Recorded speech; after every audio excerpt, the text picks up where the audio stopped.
बिस्मिल्लाहिर्रहमानिर्रहीम। मेरा नाम साद नज़ीर है और मैं ब्लू वर्ल्ड सिटी का चेयरमैन हूँ। इसके अलावा governor Punjab social welfare committee का रुकन हूँ और पंजाब में सोशल वेलफेयर के हवाले से मुख्तलिफ़ प्रोजेक्ट्स पर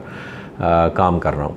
अल्हम्दुलिल्लाह blue world city blue group of companies और एम्पीरियल ग्रुप ऑफ कंपनीज़ के इश्तराक से कायम होने वाला पाकिस्तान का पहला पर्पस बिल्ट टूरिस्ट सिटी है। हमारे ग्रुप्स रियल एस्टेट के अलावा information technology, retail sector, printing sector, food sector, tourism, trading और ऑटोमोबाइल सेक्टर में पिछले 22 साल से अल्हम्दुलिल्लाह कामयाबी की मनाजिल मुसलसल तय कर रहे हैं। मेरे पार्टनर और एम्पीरियम ग्रुप के मालिक नहायती मोहतरम चौधरी नदीम एजाज साहब रावलपिंडी के एक काबिल इज़्ज़त घराने से ताल्लुक़ रखते हैं और अपनी इलाकाई सियासत में एक नुमायाँ मकाम रखते हैं। अनफॉर्चुनेटली पिछले 3 दिन से हमारे ग्रुप के बारे में एक गैर मारूफ़ चैनल ने एक हद तक आमेज़ और बदनीति पर मबनी प्रोपागेंडा शुरू किया हुआ है और वो ये कह रहे हैं कि हमारा group retired senior army officers की सरपरस्ती में रावलपिंडी में एक गैर कानूनी प्रोजेक्ट कर रहा है। मैं एज़ अ डेवलपर ये तो सोच सकता हूँ कि हमारे राइवल्स गाहे बगाहे हम पर कीचड़ उछालते रहेंगे, लेकिन इस बात का इदराक मैं कतन भी नहीं कर सकता था कि एक पाकिस्तानी शहरी अपने मज़मूम मकासद के लिए हसास अदारों और इनके रिटायर्ड सीनियर आर्मी ऑफिसर्स जिनका बज़ाहिर रियल एस्टेट से कोई ताल्लुक़ नहीं है, इनके ख़िलाफ़ इस किस्म का जहर उगलेगा। इस चैनल ने पहला इल्ज़ाम ये लगाया कि हमारे पास सिर्फ 34 कनाल ज़मीन है। तो मैं बताता चलूँ कि अल्हम्दुलिल्लाह RDA का जो अप्रूवल का प्रोसेस है उसमें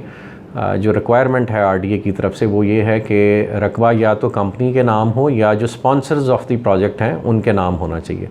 तो अल्हम्दुलिल्लाह मेरे ज़ाती नाम पर और चौधरी नदीम एजाज साहब के नाम पर यानी मुश्तरका तौर पर हम दोनों के नाम पर तकरीबन 13,000 कनाल रकबा सिर्फ़ और सिर्फ इस वक्त RDA में प्लानिंग परमिशन के प्रोसेस में इस वक्त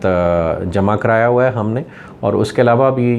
हम हज़ारों कनाल पे मुहित प्रोक्योरमेंट का सिलसिला जारी रखे हुए हैं और इंशाल्लाह वो हम पीस बाय पीस कम्पैक्ट करके RDA में डालते जाएंगे। जो हमने 13,000 कनाल का रकबा पहले RDA में मुख्तलिफ़ स्टेजेस पे डाला है उसके हवाले से हमें पहली परमिशन मौरखा 22/11/2017 को RDA ने दी। उसकी ये डॉक्यूमेंट आपसे स्क्रीन पे शेयर किया जा रहा है। इसी हवाले से फिर जो दूसरी प्लानिंग परमिशन है जो कि 1534 कनाल की थी वो दोबारा हमें RDA ने 19/2/2019 को दी और उसकी इन्फॉर्मेशन भी आपके साथ स्क्रीन पर शेयर की जा रही है। इसी दौरान रेवेन्यू डिपार्टमेंट से तकरीबन 3 से 4 दफ़ा हमारे लैंड डॉक्यूमेंट्स वेरीफाई होके RDA में मुख्तलिफ़ डेट्स में दिए गए हैं और उनके डॉक्यूमेंट्स भी हम आपके साथ स्क्रीन पर शेयर कर रहे हैं। महकमों की रवायती सुस्तरवी के बायस हमें अनफॉर्चुनेटली कोर्ट से रजू करना पड़ा और पहले हमने लोअर कोर्ट्स में अप्लाई किया, उससे हमें रिलीफ़ मिला, फिर हमें सेशन कोर्ट से बाकायदा एक ऑर्डर मिला जिसके तहत हम अपने प्रोजेक्ट पे डेवलपमेंट का काम जारी रख सकते थे। मज़ीद बरां ये कि हमने लाहौर हाई कोर्ट से भी इस दौरान रजू किया और पटिशन नंबर 1343-19 हमने दायर की, वो भी आपके साथ स्क्रीन पे शेयर की जा रही है। उस पटिशन के नतीजे में रावलपिंडी डेवलपमेंट अथॉरिटी ने हाई कोर्ट मोअज़्ज़ज़ हाई कोर्ट के सामने एडमिट किया कि जी हम इनकी planning permission like other societies वो कंसिडर करेंगे। अगर ये अपनी पटिशन विदड्रॉ कर लें और हमारे साथ रजू करें दोबारा तो हम इंशाल्लाह इनको बहुत जल्द प्लानिंग परमिशन दे देंगे। तो हाई कोर्ट की इस एडवाइस को फॉलो करते हुए हमने अपने वहाँ से केस विदड्रॉ करके दोबारा RDA से रजू किया और फिर अपना प्लानिंग परमिशन का प्रोसेस हमने अल्हम्दुलिल्लाह ज्वाइन कर लिया। हम इस वक्त RDA से उस प्लानिंग परमिशन और फाइनल NOC के अप्रूवल के लिए इंतज़ार में हैं। हमने अपना लेआउट भी जमा कराया हुआ है, उनकी तमाम जो कोडल फॉर्मेलिटीज़ हैं वो हमने पूरी की हुई हैं और हम इस इंतज़ार में हैं कि बहुत जल्द इंशाल्लाह वो हमें NOC जारी करेंगे। इसी तरह हम इंशाल्लाह अपने मुख्तलिफ़ जो कॉम्पैक्ट पीसीज़ हैं वो RDA में डालते जाएंगे और जो हमारा डिज़ायर्ड साइज़ है अराउंड 100,000 कनाल प्लस वो इंशाल्लाह हम बहुत जल्द अचीव करने में कामयाब हो जाएंगे। जो ये गैर मारूफ़ चैनल जिसका मैं ज़िक्र कर रहा था उसने जो दूसरा संगीन और शर्मनाक इल्ज़ाम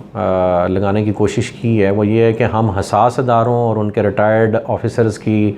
ज़ेर सरपरस्ती खुदा न खास्ता फ्रॉड कर रहे हैं। मुझे ये सुनकर भी शर्म आती है कि कोई शख्स अखलाकियात की तमाम हदें तोड़ कर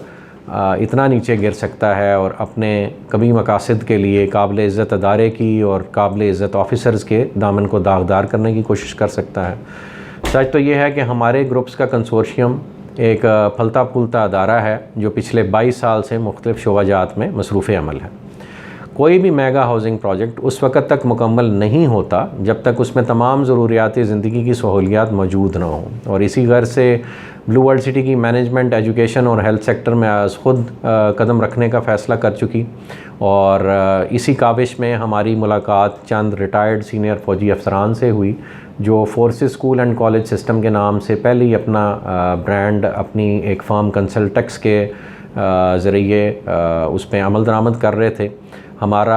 आपस में मामला तय पाए और हमारा एक जॉइंट वेंचर वजूद में आया, और उस जॉइंट वेंचर के सिलसिले में या उसके फॉलो अप में जो तय पाया वो ये था कि हम इस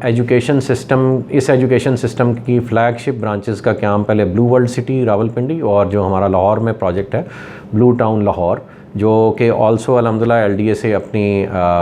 जो मैप की अप्रूवल्स है, लेआउट की अप्रूवल्स है, जिसे आप टेक्निकल अप्रूवल्स कहते हैं, वो अल्हम्दुलिल्लाह हासिल कर चुका हुआ। तो पहली फ़्लैगशिप ब्रांचेस हमने ब्लू टाउन में बनानी थी और साथ ब्लू वर्ल्ड सिटी में हमने फ़्लैगशिप ब्रांचेस का आगाज़ करना था, और इसके साथ ही फिर पूरे मुल्क में फ्रेंचाइज सिस्टम के थ्रू हमने लोगों को फ्रेंचाइजेज़ ऑफ़र करनी थी। इस एजुकेशन सिस्टम का जो मरकज़ी सेक्रेटेरिएट है वो अल्हम्दुलिल्लाह लाहौर में टेक सोसाइटी में वाक़या है। इसकी अपनी एक डेडिकेटेड 15 से 20 एजुकेशनिस्ट की टीम है, प्रोफेशनल्स की टीम है, जो इस वक्त इसका करिकुलम डिवाइस कर रही है और जो निसाब हमने बच्चों को पढ़ाना है स्कूल्स में वो तरतीब दे रही है। As chairman blue world city मैं ज़रूरी समझता हूँ कि इस बात की वजाहत पब्लिक में की जाए, और इसके साथ साथ ही मैं वज़ीर आज़म पाकिस्तान जनाब इमरान ख़ान साहब को, आर्मी चीफ़ जनाब जनरल बाजवा साहब को, चेयरमैन पैमरा, DG FIA और तमाम मुतल्लिका अदारों को दरख्वास्त करता हूँ कि इस गैर कानूनी चैनल को जो हसास अदारों और उनके सीनियर रिटायर्ड अफसरान के ख़िलाफ़ इस वक्त जहर उगल रहा है और बेबुनियाद प्रोपेगेंडा हमारे ख़िलाफ़ कर रहा है, उनके ज़िम्मेदारों को कानून के कटहरे तक लाया जाए और इस चैनल को फिलफौर बंद किया जाए। हम ज़ाती तौर पे इंशाल्लाह इस चैनल के ख़िलाफ़ कोर्ट में भी जा रहे हैं, और तमाम जो कानूनी कार्रवाई जो कि मुमकिन है वो इंशाल्लाह हम इस चैनल के ख़िलाफ़ ज़रूर करेंगे। आप तमाम अहबाब से गुजारिश है कि किसी भी नेगेटिव प्रोपेगेंडा को अपने तौर पे रेजिस्ट करें, और जो हक़ाइक़ हैं वो हमारे ऑफिसेज़ तशरीफ़ लाएँ, भले मेरे से ज़ाती तौर पे मुलाकात करें, और असल हक़ाइक़ से आप बखूबी ख़ुद वाकिफ़ हों, ना कि किसी प्रोपेगेंडा पे आप ध्यान दें। जज़ाकल्लाह खैर। अस्सलामु अलैकुम।